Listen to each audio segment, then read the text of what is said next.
definitely. With some surfing. So, okay. Welcome to Snackdown. Woo! I'm Justin, and this is Andy. And I'm really excited about today's episode. Why? We're going to be doing island drinks. Why are we doing island drinks? Because it's summer and it's hot. It's very hot.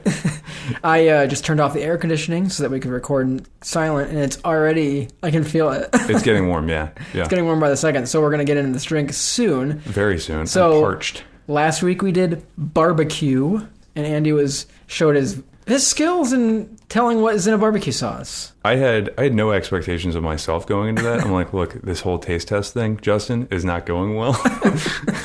As you might know from maybe, I don't know, episode 1. Well, you've come a long way in 8 weeks. I've come a long ways, yeah. It's only been 8 weeks. Yeah. And now we're like professionals. And now we're pros. Yeah. We're bros, bros that are pros. We're pro bros? pro brono? No. Okay. So, the first island drink that we are doing is a... Piña? Oh, sorry. Drum roll. Wait, I'm just going to edit in a drum roll. Piña colada. And you headed up this whole episode, so kudos to you because you're like, oh, we should do something that's going to be cold. So, props to you. I'll tell you in a second after I take my first sip of the piña colada. All right, heck yeah, because I'm thirsty. Oh, heck yeah. Yeah, it's good. That hit the spot. Yeah, I was like, trying to think of what we were going to do. We already had a little bit of rum from the last cocktail episode. Mm-hmm. So I was like, I don't know, I'm just in the mood for island drinks. It's summertime. It's hot. It's been so hot. It's been very hot here in New York. So yeah, I wanted to do an island drink. We talked about a piña colada a little bit on the last drink episode, and that's kind of what brought it to mind. This is perfect. This is absolutely perfect. It's delicious. So, what went into this piña colada? I had Andy bring over his blender. I was going to make it blender free because I've made those in the past. Because you can I'll tell you what's in this first. We blended up together some frozen chunks of pineapple, some ice, white rum, dark rum, cream of coconut, and some pineapple juice. So what you could do is just use white rum, pineapple juice, and cream of coconut, and then you don't need a blender. The base of it is pineapple juice. Instead of using frozen pineapples and ice, it's not like a slushy type drink. It's not as thick of a consistency, but this is how you go. All right, so we're getting back into the seasons. So what would be the temperature where you would switch over from a piña colada on ice versus a frozen piña colada? I think I'd always choose frozen piña colada. Over it's just more a work. piña colada on ice. And I don't have a blender. So check out the GoFundMe.com/SnackdownPod. Yeah. I think once it hits Christmas and I make my Christmas list for my family, it's just going to be kitchen things that I can make. I thought you were going to say you were going to make a Brandy Alexander, which is fantastic. I've never had that. Well, guess what we're having? Yeah. Let me, I got to put that in a calendar should note. I write down the list? No, it won't survive on the list. I'm just going to have to make a calendar note for sometime in November or December of just make Brandy Alexanders. See, you just went right to November. That's when you drink Brandy Alexanders? Sure. This is delicious. Can you taste the rum? Not really. I can. It's not so overpowering and boozy that it's uncomfortable. So this is one of the lighter alcohol ones, I think, because we made a drink. So the recipe we used was a Food Network recipe, and it was a recipe that specifically made 2 drinks. So all in all, it was, 2 ounces of rum or 3 ounces? Overall, it was 2.5 ounces of rum. 2.5 ounces of rum. Which really is not much. No, it's not. Most for mixed 2 drinks drinks? Most mixed drinks are a solid 4 ounces for 2 people. Yeah. So other piña colada recipes I looked at, when you're making one, I think it's 1.5 ounces to 3 ounces. For one? Mm-hmm. So when I was looking up these drink recipes, so the piña colada is a Puerto Rican drink. And I looked up the histories of them again. And this one is way convoluted. 3 people claim ownership of making it, but it's definitely from Puerto Rico. And 2 of the people that claim ownership of it worked at the same hotel. It's this famous hotel. It was the best stop in Puerto Rico. So it was kind of like a touristy thing in the first place, then? Yeah, they were charged to capture the essence of the Caribbean in a drink. So they made this drink. And so it's kind of interesting because we used the dark rum, Puerto Rico rum, that I had 2 weeks ago, and the white rum that I got was also Puerto Rican. So I was like, oh, that's kind of cool. I tried to translate pina colada, and initially Google was the translation for pina colada is pina colada. But actually, colada means strained, so it's strained pineapple. Oh, that makes sense. Yeah. And I love coconut. There was something about like a coconut cutters strike or something like that. What? I don't know. Like people were. Oh, it's like a history thing? Yeah. Again, like the other drinks that we looked up, the White Russian, the Moscow Mule, were kind of like up in the air, but there was at least like some sort of origin you could find. This one, it was like it's almost like a feud in itself. From Puerto Rico. Yeah. But like when and who did it, who knows? Yeah, it's still being disputed. But it's not like people are like making money off of the origins. It's just like pride, right? You're not going to charge extra for like, oh, you're making my signature pina colada. Well, but then again, I mean, how many types of pina coladas? There's a lot of pina coladas. Yeah. And I think if you go to Puerto Rico and you get an original pina colada, it has heavy cream in it. Like instead of coconut or on top of No, the you got the coconut cream. Oh, that's awesome. You got cream of the coconut and you got like an ounce of heavy cream. Do you have any half and half? I have half and half. But I was like, I know. Of course you have half and half. Also, so the one that has cream had 3 types of rum in it. You've got white rum, you've got dark rum, and you have a rum that was 151 proof, it said. Wow. Like specifically. Which is 75.5% alcohol. When I was looking up like the original recipes of like what was the original pina colada, it had the heavy cream and it had those 3. But if you're having like a pina colada like pretty much anywhere else, this is like a classic. It's amazing. Dude, I crushed mine. Oh, you're done already? Yeah, Wow. I'm very done. It is so delicious. The cream to coconut was a little strange consistency. It's like scooping snot out of a can. Yeah, it was goopy. It was very goopy. Mm-hmm. It looked like almost like a hair product. You know what I mean? Yeah, it's like shampoo that's like in oil. Yeah. But I mean, it's obviously good. It's good. You know? And I guess we did 2 ounces. I thought maybe like it would be hidden in all the pineapple juice and pineapples, having only 2 ounces, but you can definitely taste the mix of coconut and pineapple. It's very well balanced. I'm pretty happy about this drink. Yeah. This is the first drink that we've made as a couple.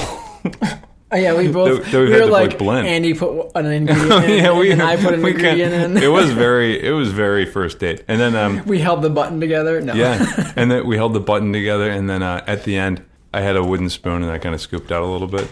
And I was like, just like Grandma made. And Justin had his This is delicious. Yeah. Have you ever had a pina colada anywhere?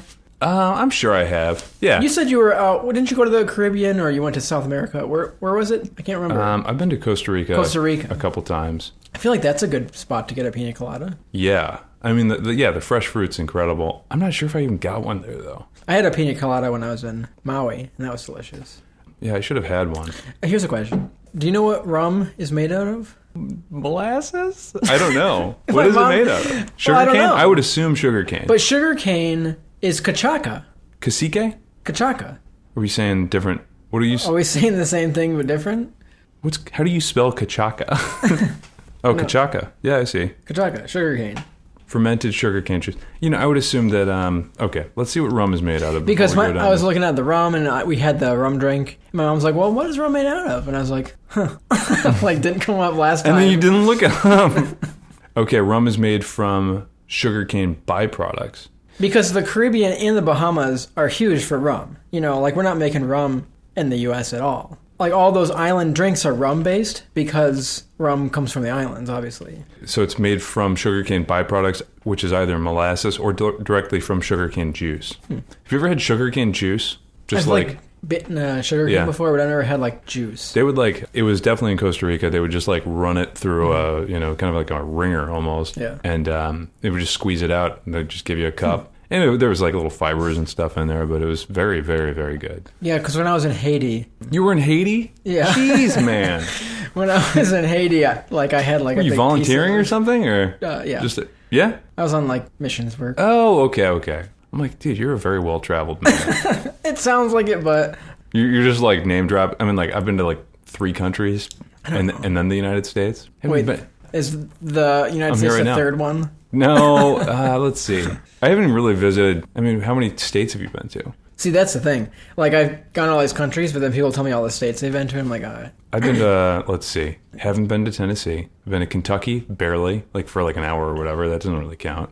Ohio, a couple times. New York. I've probably been to more states. I've been to New York. Vermont, Massachusetts, Rhode Island, kind of. New Hampshire.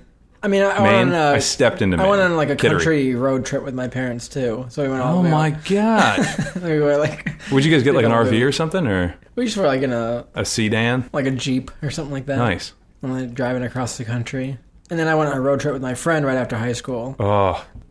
So that's going to strike a nerve with me and one of our listeners, because I was supposed to, and it was right before I was supposed to go to like a private military school. So my parents were like, what are you doing, man? Like, we don't want anything weird to happen to you like on this crazy road trip. Yeah. And so it's crazy thinking back, like my parents didn't really question it at all. And me and my friend had talked about it, but we never planned it. And then it got to be like the week before we graduated, and we're like, we should plan this thing. So we went to like Sam's Club with his mom, and she bought us like a ton of food. Like we were just like filled up the car with like granola bars and stuff like that. Wow. We basically booked campsites the night before. We just just drew a line like in a circle, like picked spots. And this was like pre-smartphone, right? Yeah, we had MapQuest directions. Oh my god!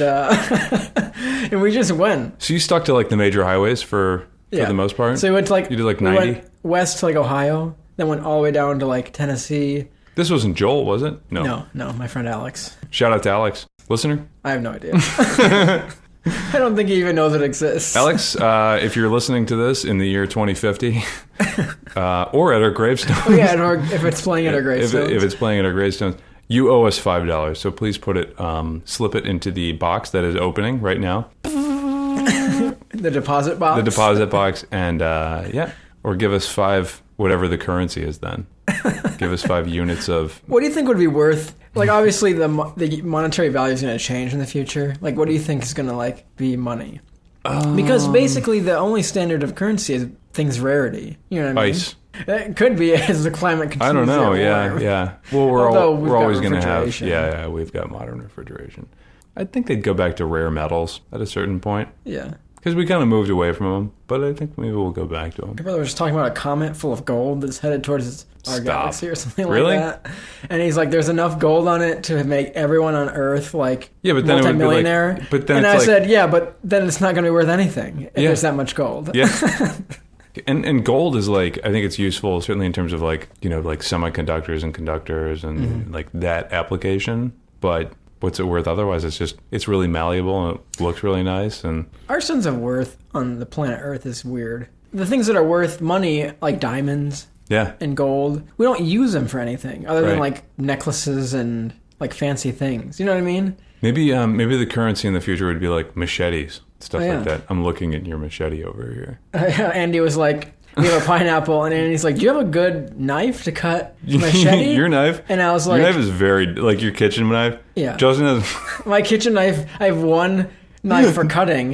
It's kind of small. It's small, and it's a little dull. It's sharp, I thought. I think it's pretty sharp. Well, I think it's... Maybe it's just because it's like small on the smaller side. You kind of have to muscle it into things. And I just never want to like muscle a knife into something. Yeah, so he's like, do you have a good kitchen knife? I'm like, no, I guess not. I'm like, well, I have a camping knife. And he's like, what's that? So I pull out my backpacking, which has knives all over it. Yeah, is that a knife on the knife? Is it like a throwing knife on the side? There's a knife on the knife, and then there's a knife there, and then there's a knife right there. Did you get them from a Renaissance festival? No, I've got all that. This is all legit stuff. Did you? What's Camillus? Isn't Camillus like a knife company? That's actually a legitimate brand, so good for you, man. This is not that we're getting into a knife podcast. Why aren't we getting into the knife podcast? This is like my best knife, though. I spent a lot of money on this. What is that? What brand? Schrade. Dude, this is weighty. These are nice. Oh, yeah, baby. Maybe we'll take a picture of this. It's a really good knife. Yeah. What are you going to do with it? For doing all sorts of different things. For backpacking. Because I wanted to get in backpacking. As you can see, my backpack. Yeah, look at that backpack. That is, no one wanted to go backpacking with me. You could just, dude, solo the Appalachian. Yeah, but that's kind of dangerous. What do you mean? In what sense? I'm not doubting you. There's a lot of bears on the Appalachian Trail. All right. So any sort of like, you have to really be good at like keeping your food and snacks. Getting back to snacks. Hey, wow, good segue. You really got to keep your like snacks and stuff like, you got to cover your trails because otherwise you'll attract bears. There's lots of bears on the Appalachian Trail. And there's not a lot of, you're not near anything and it's a long trail. So like you really got to be well prepared, but not too prepared. So... Go on. A lot of people that go get way too prepared and they have too much stuff. So then they get like a day or two in and they're like, this is way too much weighted stuff. down. So there's guys that actually build shops along the Appalachian Trail. Well, they'll trade stuff with you. Like they'll buy back your stuff and then trade you like other stuff because they know that people have bought too much. They're like, I'll take that full toothbrush from you and give you a chopped in half toothbrush. Like, probably more like we could have just done that. They're like, is it a deal or a deal? And you're like, okay, it's a deal. Like people bring probably like all these pots and pans when you really need one. You know what I mean? Like they have different sizes. You know, you can buy those. You have to be ready to like not eat well. You know, I would assume so. You're not going to be like, oh yes, this salmon, and you know what I mean. Like, good luck for that. You're going to be eating like freeze dried. And stuff. I think if you're really going to do the Appalachian Trail, like the full thing, 22. You need to be able to trap and game. Oh, okay. Yeah, we were on the same page. Yeah. Nice, dude. Which I've learned. I read a book on like bushcraft, so I learned how to like build tents. Bushcraft? Yeah, it's called Bushcraft 101. Okay. So it's called Bushcraft 101? Yeah. So it's all about like building shelters, cooking. Cool. How to like survive. I mean, you'd certainly have to time it right. I mean, you'd want to do like kind of a early spring. But I mean, you can survive comfortably in down to like frozen like 32 Fahrenheit. With bushcraft? With just a wool blanket. With bushcraft. What are you talking about? Or just in general. Like in bushcraft. Yeah, like if you're going out... I asked you that 3 times and you're like... Well, I don't know what you mean by like with bushcraft. Great. Yeah, like if you're... What would you do? You'd have to like dig down? What are you talking about? What's 32? 32 degrees Fahrenheit. Right. Which is freezing. Yes. Okay, so like how could you survive like 32 Fahrenheit? A nice wool blanket is enough to like hold your body temperature in. Just the wool blanket and then like wind cover? Yeah, or you can like, there's a way to like tunnel out a body's length worth of fire so that it's like you sleep alongside a like trench of fire. Coal, basically. Trench of flame. Yeah. Shout out to our boy Chris in the band Trench. Yeah. Let's should we get into the second drink? Oh my gosh, yeah. And we're not going to tell you what it is until we're in it. Yeah? Until we're elbow deep. Yeah. All right. We'll take a break. We'll take a break, collect ourselves, contemplate our existence, and think about what we just said. So we'll see you in, no time, your time. All right. All right. Bye. And we are back. And the drink that we have is another drum roll.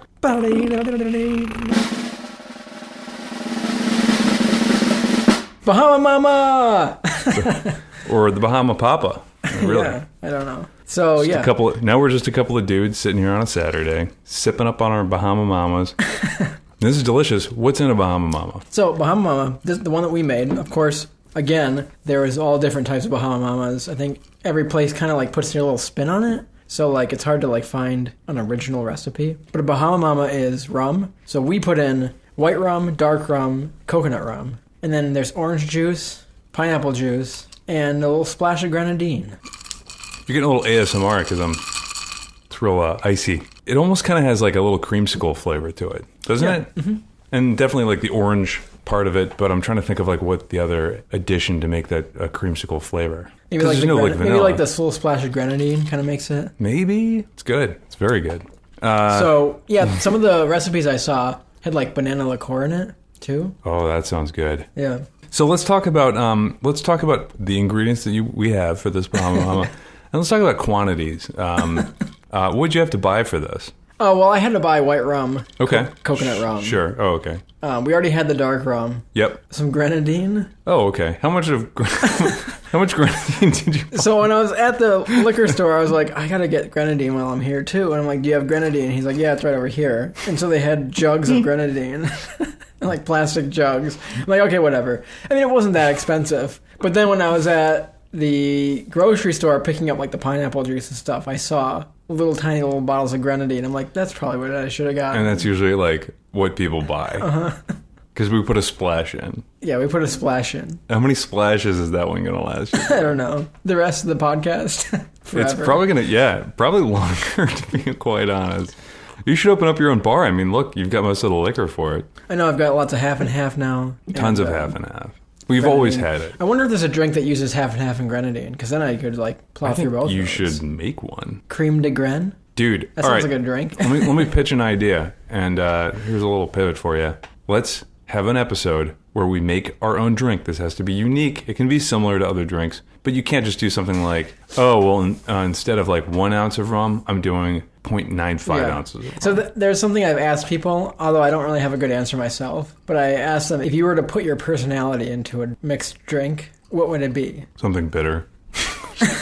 So like, and not like a what real would you drink, do? like, pina colada. Yeah. Like, if you could mix any ingredient into like a cocktail that would like represent you as a person, that would be called like the Andy or the Justin. Oh, like, wow. what would it be? I had to think on that. So like, I was like, as a base, it would have to be like a whiskey of some sort for me. Okay, but is that just because you like whiskey, or is that something that because whiskey like represents something about you? Is whiskey your spirit animal? Maybe. Mine would probably have like some sort of light liquor in it, to be honest. Mm-hmm. I don't really think of myself as dark, like whiskey person. Maybe you know? something to think on. Yeah. Okay, I'll think about it. But maybe we if we have an episode, maybe we both come up with one. We do an episode and we drink the and it's gonna be blind. Andy. It's gonna be like kitchen testing. Yeah. Well, we could drink the Andy John Cox and the Justin Wispin. Mine will be called the Cool Andy. Am I right, guys? So this is good. This is very good. It's got a cool color to it because like the grenadine kind of sits at the bottom, and then you got the yellow orange juice, pineapple juice at the top. So it's kind of like a red into yellow fade. And I like that it happened because like when you look at pictures of Bahama Mamas, that's kind of what they look You're like. like, how'd they do that? And they're like, oh, it just does it by itself. We're like explaining a Bahama Mama to people, and they're like, yeah, dudes, we know. Yeah. So a Bahama We know Mama was named after Bahama Mama. Who's that? So there was a singer. Her name was Dottie Lee Anderson, I believe. Nice. She was like a dancer What in kind the of Bahama dancer? Mamas in like the 1930s. Like a dancer-singer. A dancer at Bahama Mamas? No, her nickname was like Bahama Mama. Oh. In the 1930s, and she was like a known like singer-dancer kind of thing. What kind of dancer? I don't know. So it's rumored, just like every other drink. It says this drink is rumored to be indirectly named after Dottie Lee Anderson, the Caribbean dancer and performer in the 1930s, who went by the stage name Bahama Mama. That's one theory. So I looked up like Bahama Mama, Dottie Lee Anderson, and I'm not kidding because Justin's been blabbing about this for the entire time that I've been here. He's been like, yo, Applebee's is doing $1 Bahama Mamas. And like that was like the second thing that came up on the search. Was it? It's funny. Yeah. So I'm trying to go like into a history lesson, then it's like, oh yeah, $1 Bahama Mamas. Yeah, you gotta go. So yeah, Applebee's every month has a different dollar cocktail. And this month it's Bahama Mamas. So they probably use like the cheapest of everything. they do, and a lot of places that do that like water it down. So when you go to somewhere for like two for one margaritas, usually it's just like one margarita that's been separated into two, and there's a lot of water and ice. Right. But the last time I went to Applebee's last month for like a cran vodka cocktail. Okay.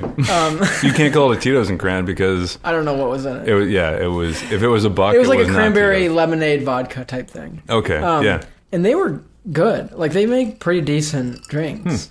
They're smaller glasses. Pretty good though. They're good. They're worth $1. I mean, even if you get 3, so 3 is the limit per person. But even if you get 3, that's $3. That's still cheaper than it's like getting a soda or something. You know what I mean? But the people at Applebee's specifically say like it's 3 per person per table, but they're not going to enforce who's drinking what. Yeah. Yeah. So if there's 10 of you, your table can get 30. Someone could drink like 10. It could just be it one doesn't person. matter. I mean, that's a lot of DDs at that point. If Yeah. there's a couple people just getting Yeah. crazy. All right, so say someone gets 3 drinks at $1 a piece. They walk in. They've already had pounded a bunch of like cereal at home or something. To like really just like fill them up. They walk in. They get 3 drinks, $3 total. They give them a 20% tip. How much money are they making? How much is the waiter making? 60 cents. Yeah.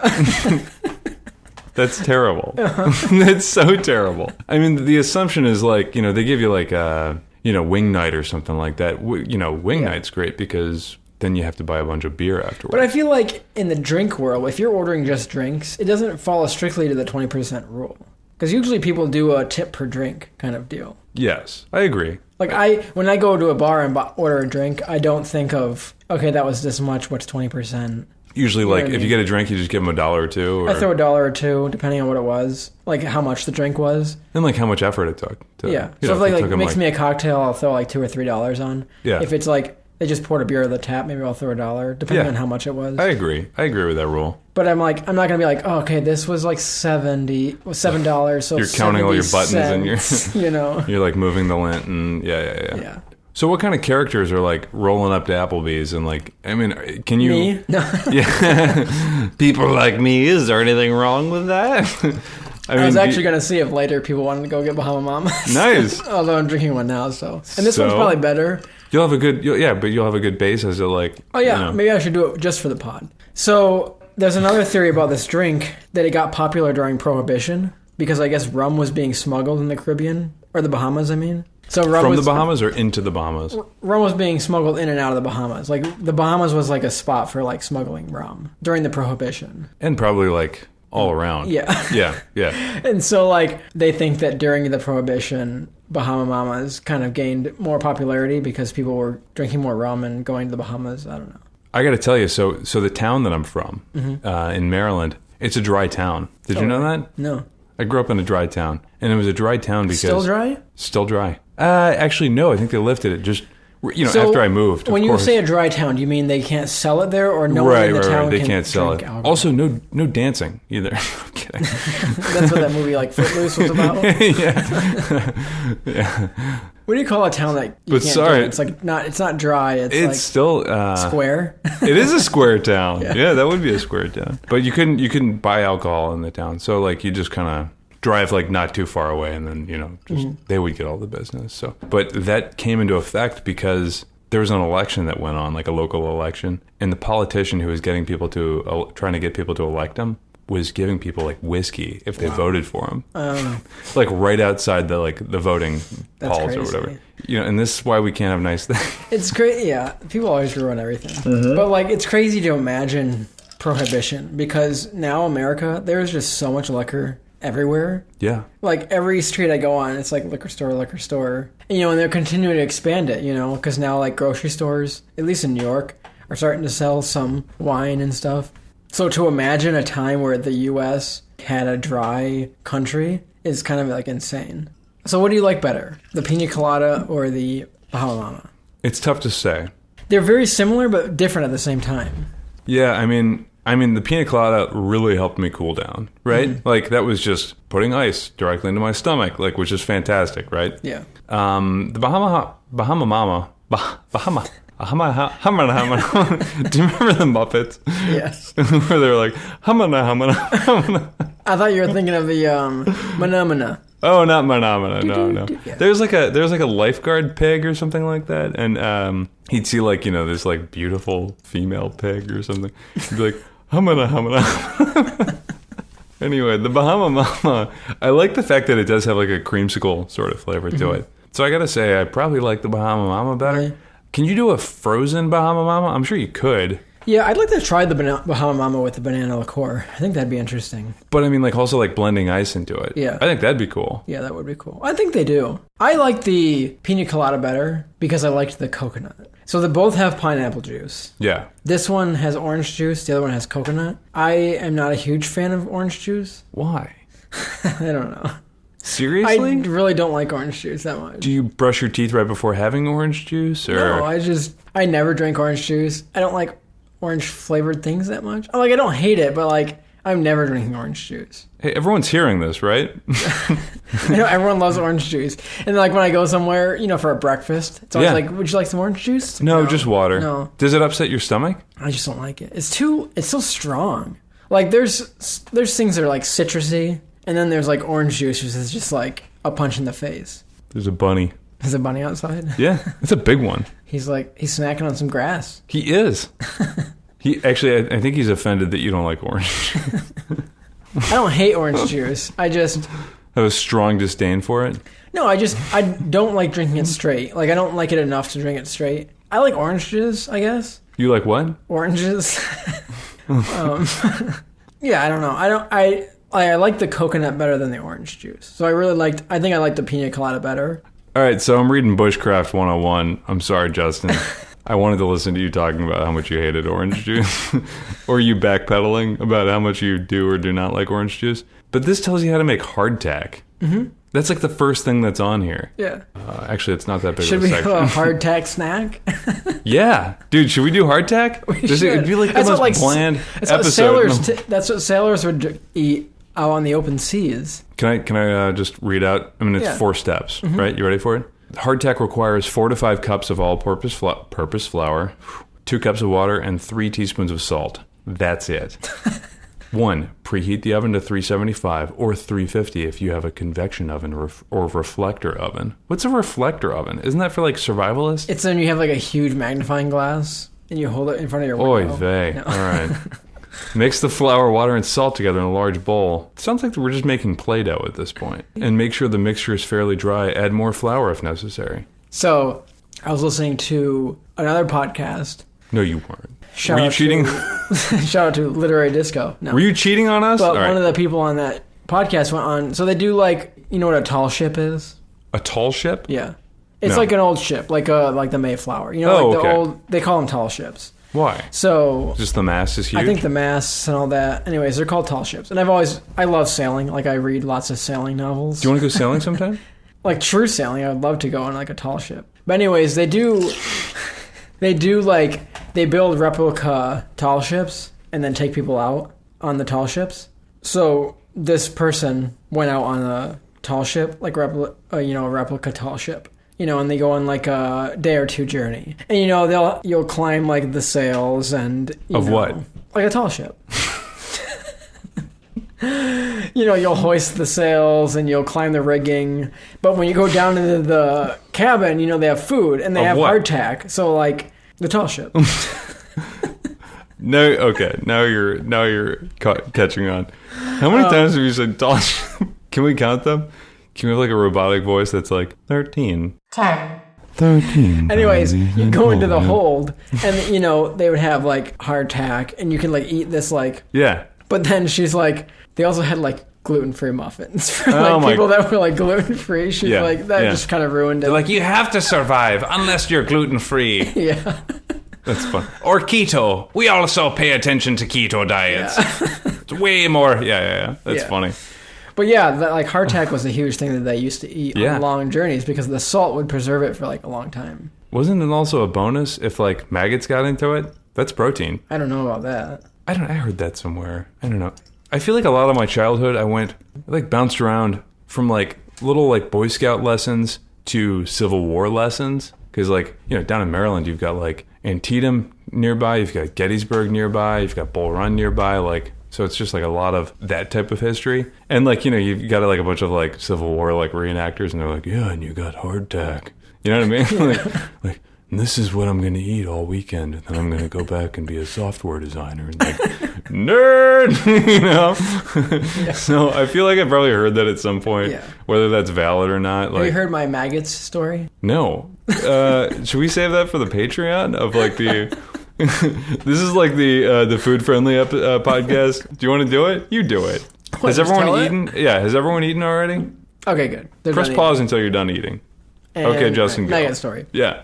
So I was living in an apartment not too far from here, and there's like a giant fly. And it was just like buzzing around all day. And it was super annoying. And so finally I was like trying to kill it, and like they would hide, and then you know how flies are. And you just pop out and go peekaboo. Yeah, of course. And so finally, like I was like, I have to kill this fly. It's super annoying. Like I can hear it buzzing, and like it would get in my face and then disappear. And so I got like a fly swatter, and then finally like I got it, and I think I like hit it in flight, and it like fell on the the floor of the kitchen. I'm like, sweet, I got it. And I'm like, man, that is a big fly. And then the fly started like shaking and like gyrating, and then it like split open, and maggots started coming out of the fly. And what? So that was when I realized that flies give birth to like live young, and so it was a pregnant fly. Is that true? I don't know, but it was the grossest thing I've ever seen in my life. I don't think that's true. It has to be, because that's what happened. Okay, you ready for this? Uh-huh. Most flies lay eggs from which maggots emerge. This is not the case with all flies, though. The exceptions are rather rare. A species of fruit fly, Drosophila jacoba, for instance, is known to sometimes lay larvae instead of eggs. I'm going to have to look up where the Drosophila jacoba is. Because I swear to God, if this is not in North America, I'm going to be very upset with you. African species of fruit fly. Okay, so here's my guess, okay? I'm not saying you're wrong, but my guess is there's something called like a parasite, right? Or a parasitoid. Do you know what the difference between a parasite and a parasitoid? No. Okay, so a parasite, if a parasite's doing its job, it is not killing the host, right? It, is eating off the host, and then it goes off and does its own thing without killing the host. That's like an efficient parasite, right? So you're saying it was a parasite? I'm thinking that it was probably a parasitoid. So maybe it wasn't maggots. It might not have been maggots. Things. Sometimes there's flies that lay on flies. Sometimes there's wasps that lay on flies. And if something is like injecting an egg into another living thing, and then it's like parasitically like feeding off it, there's only one way for it to emerge, and it's usually like killing the host. So that's a parasitoid. So I did the fly a favor. You put it out of its misery. Yes. Because that thing was riddled with whatever that was. I'm curious to how you're going to edit this. In all honesty, that's my biggest curiosity right now. But yeah, that was gross. So what was we talking about? We'll wrap it up now. Yeah. This was good. It's really hot in my apartment now that we've had the air conditioning off for this long. It 100% is. It's nice and cool. We had the pina colada, but now it's hot. I've got some Bahama Mama dregs, but... I don't think it's dregs at that point. What's a dreg? Dregs? I love that term. But what does it mean? It's like the end of a drink or a liquid. It's like the last part of something, I think, technically. Maybe the remnants of a liquid left in a container? Of something. With any like sediment or grounds? Yeah, like the dregs are like the end part. Like, okay, so our mojito the other week. Yeah. 2 weeks ago. So we're like in the dregs of this episode. Because it's very sediment. It's like we're the leave behind. The end parts, yeah. Talking about flies. Oh my gosh. So that's been... What do you get to plug? You plug on anything this week? Island Drinks. I want to charge people to go try these drinks at like a place and see how they compare. Like, see if you like them. Yeah, let us know what your favorite one is. Like, go pop out to your local bar and like order a pina colada or a Bahama Mama or both. Your local Applebee's. Dollar. No. We're not doing that. I'm not doing that. No. So, or like you and a friend share. You got 2 sets of, or four straws, paper, obviously, or metal, or whatever. And you can make these at home for not that much. Right. Like, you don't have to spend a lot on your rum. Like, you've got your base. The white rum that I got, like I said, the white rum that I got was only $8.99. The coconut rum for the Bahama was a little bit more. Yeah. That was like $16. And our dark rum was nicer. Which also was like the lowest ingredient in all of them. It'd be like 1 ounce of white rum and then it'd be like half an ounce of dark rum. But you can like cheat it, like I said. So if you just get some cheap white rum, I said white rum. If you get some cheap white rum for like $9, all you need is some coconut cream and some pineapple juice, and you can make a decent I think with pina colada. I think with mixed drinks, I mean, like, as long as most of the base ingredients are nice and fresh, you can definitely cheat with like decent or cheap rum. Yeah. So that was awesome. Thanks, man. Yeah, that was delicious. Thanks for making that. A nice cool down to this hot day. Oh my gosh. Hot Saturday. Yeah, I'm gonna be like a dog with the windows down. Just have my head out the window like Ace Ventura on the drive home. Does your AC work well in your car? Yes. It doesn't work well in mine. Like at all? After about maybe 20, 25 minutes, it starts to work well, which is I've already reached my destination. Yeah, you're there. Yeah.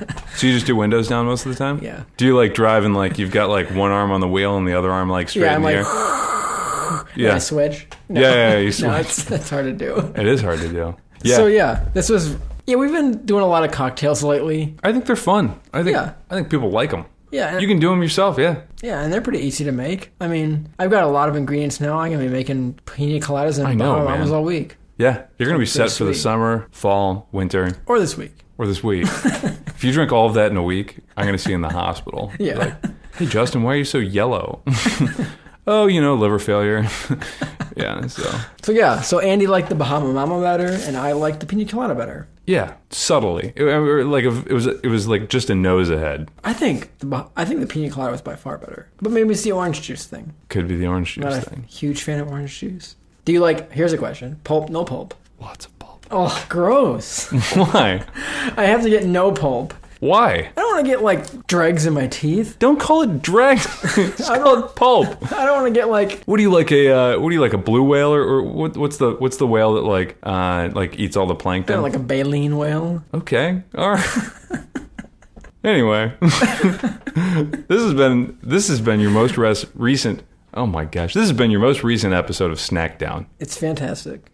So thanks for listening. I hope you thoroughly enjoyed it. And we're always looking for more suggestions, so hit us up on the socials and let us know what you want us to eat. Or you can also send us stuff too. Yeah, we're going to be trying our Netherlands food in the coming weeks. Mm-hmm. So please be patient with us. We want it to be the right time. You know what I mean? Like, if you send us something, it's not necessarily going to be like a next week thing, but it will be at the right time. Yeah. I think that's almost as important as the quality of the food that you're sending. So. Unless you send us something with like an expiration date. Yeah. If you send us a bunch of Taco Bell, please save the receipt, just so we can kind of tell if we're going to actually try it or not. Yeah. So we're not going to try it. No. Unless you're from Syracuse. Yeah. Yeah, and also if like anyone's passing through Syracuse, let us know. Hit us up. We'll pop out for some dinner. I could do some Village Burger or something. Yeah. Or Dinosaur, right? I went to the Evergreen recently. That was good. Where? Evergreen. What's that? It's downtown. It's good. Is it a tree? No. What is it? It's a restaurant. What? All right, well, we'll eat there sometime. Yeah, there we go. So, thanks for listening today. Follow us on Facebook, Twitter, and Instagram. And you can find this episode and others like it on iTunes, Spotify, and wherever else you get your podcasts. And you can go to our website at www.snackdownpod.com. Thank you so much for listening. Yeah, we appreciate it. I'm just giving you a hug right now. Air hug. E-hug. An e-hug. An I-hug? That's right. A pod hug? A pug? No, that's a dog. Hugcast? Nice. I like the hugcast. We'll give you a hugcast. All right, guys. Have a great snacker day, and we'll see you snacks time. Oh, nice. All right. See ya. Bye. Bye.